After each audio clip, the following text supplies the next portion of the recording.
కర్ణాటక రాష్ట్రంలోని మైసూరు పట్టణానికి కేవలం 34 కిలోమీటర్ల దూరంలో గల సోమనాథపురంలోనున్న అద్భుతమైన హిందూ దేవాలయం ఇది.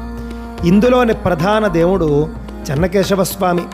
చెన్నకేశవ అంటే సుందర కేశవ అనే అర్థం. అంటే అందంగా ఉండే కేశవుడు మహావిష్ణువు. పేరుకు తగ్గట్టుగానే ఈ ఆలయంలోని శిల్పకళ కూడా అంతే సుందరంగా ఉంటుంది. హోయసళ రాజైనటువంటి 3వ నరసింహవర్మకు సేనాధిపతిగా ఉన్నటువంటి సోమనాథ దండనాయకుడు చక్రవర్తి అనుమతితోనూ చక్రవర్తి యొక్క ఆర్థిక సహాయంతోనూ ఈ ఆలయాన్ని నిర్మించాడు. సామాన్య శకం 1258లో ఈ ఆలయ నిర్మాణం పూర్తయింది. అప్పుడే కుంభాభిషేకం జరిగింది.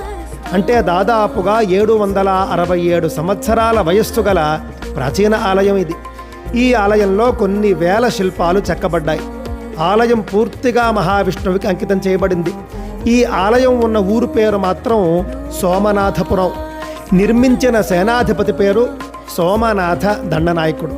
ఇవన్నీ పరిశీలిస్తే శివుడి పేరుతోనున్నటువంటి పట్టణంలో నెలవై ఉన్నటువంటి విష్ణువు ఆలయంగా మనకు ఇది కనిపిస్తుంది. ఆ విధంగా హిందూ దేవీ దేవతల యందు అభేదము.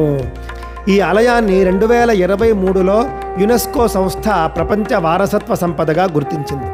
ఇంత గొప్ప శిల్పకళ కలిగినటువంటి ఈ ఆలయంలో కుంభాభిషేకం తరువాత కేవలం 53 సంవత్సరాల పాటు మాత్రమే పూజలు జరిగాయి.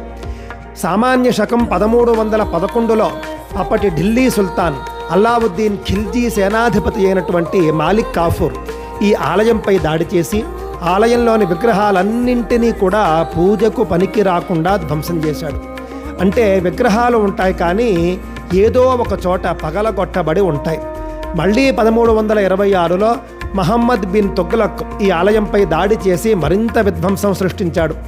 ఆ తర్వాత 200 ఏళ్ల పాటు ఈ ఆలయం ఏ విధమైనటువంటి వైభవానికి నోచుకోలేదు. ఆ 200 ఏళ్ల తరువాత విజయనగర రాజులు ఈ ఆలయాన్ని పునర్నిర్మించారు. మరొక 400 ఏళ్ల తరువాత మైసూరు సంస్థానాధీశులైనటువంటి ఒడయార్ రాజులు ఈ ఆలయానికి మళ్ళీ పూర్వ వైభవాన్ని కల్పించారు. అన్ని మతాలు ఒకటే అనుకునేటటువంటి హిందువులు ఈ ఆలయాన్ని ఒక్కసారైనా దర్శిస్తే ఎడారి మతాల ఛాందసత్వం అంటే ఏమిటో అర్థమవుతుంది.